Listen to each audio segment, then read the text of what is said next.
मांसपेशियां क्यों कमजोर पड़ जाती हैं? क्या इसका कारण मायोसाइटिस है? हाय, मेरा नाम है डॉक्टर आकांक्षा। आज हम बात करेंगे मायोसाइटिस के बारे में। मायोसाइटिस क्या है? मायोसाइटिस एक ऑटोइम्यून बीमारी है जो कि मसल्स को डैमेज करती है। इसमें ज़्यादातर मसल में दर्द और सूजन होती है।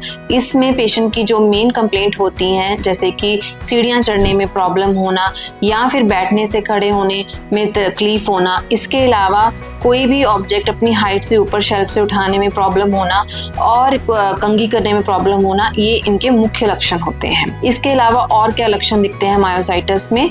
अगर इसमें चेस्ट की इन्वॉल्वमेंट होती है तो इसमें सूखी खांसी या फिर सांस लेने में प्रॉब्लम हो सकती है। सेकंड, अगर इसमें पेट की समस्या होती है तो खाना खाने में समस्या हो सकती है।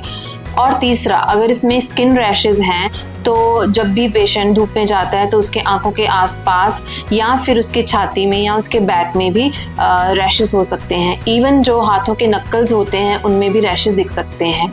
सर्दियों में भी देखा गया है कि उंगलियों के पल्प में या टिप्स में भी कलर चेंज होता है, या वो ब्लू हो जाते हैं या वो पीले पड़ जाते हैं। इसके अलावा देखा जाता है कि कुछ पेशेंट्स में बार बार बुखार या वेट भी लूज हो जाता है।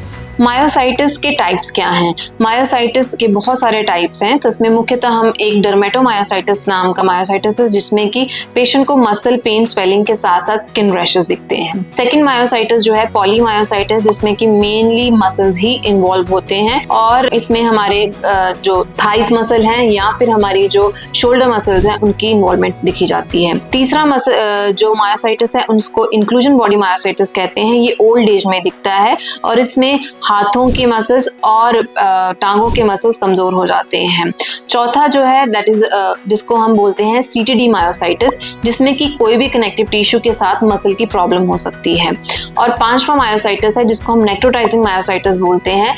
ये जो है हमारी ड्रग इंड्यूस्ड होता है और ये जो चर्बी घटाने वाली मेडिसिन होती है उससे भी हो सकता है। इसके कारण क्या है? इसमें सबसे पहला रोल होता है जीन्स का। कुछ ऐसे जीन्स हैं जो कि मायोसाइटिस को कॉज कर सकते हैं। सेकंड, कुछ एनवायरमेंटल फैक्टर हैं जो कि मायोसाइटिस की संभावना को बढ़ा सकते हैं, जैसे कि यूवी रेडिएशन जो कि हमारी सनलाइट से हैं। और सेकंड हमारा आता है कोई इन्फेक्शन, जैसे कि कोई बैक्टीरियल, वायरल, या तीसरा कोई दवाइयाँ ऐसी जो मसल को कमज़ोर कर देती हैं, या चौथा कुछ ऐसे केमिकल्स जो कि मसल को डैमेज कर सकते हैं। अब इसकी इन्वेस्टिगेशन क्या है? इन्वेस्टिगेशन में एक मायोसाइटिस टेस्ट का पैनल आता है। इसमें बहुत सारे टेस्ट आते हैं और ज़्यादातर हम देखते हैं कि इसमें लीवर के टेस्ट खराब होते हैं। इसका इलाज क्या है?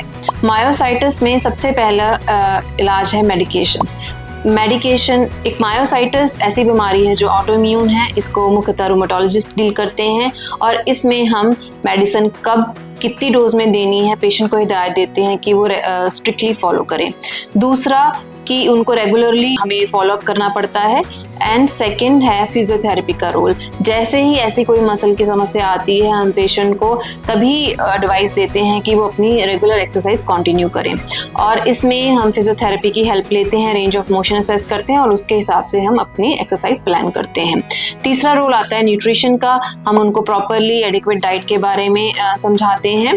और चौथा है कैंसर स्क्रीनिंग कुछ तरह के मायोसाइटिस में हम करवाते हैं, और इसमें मायोसाइटिस में कैंसर की संभावना होने के जो लक्षण हैं, सबसे पहले कि स्किन रैशेस बॉडी में बहुत हैं।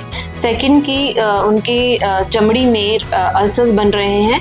तीसरा कि हमने दवाइयों के बावजूद भी डिजीज जो है कंट्रोल नहीं हो पा रही। और चौथा, उनको खाना खाने में समस्या रह रही है।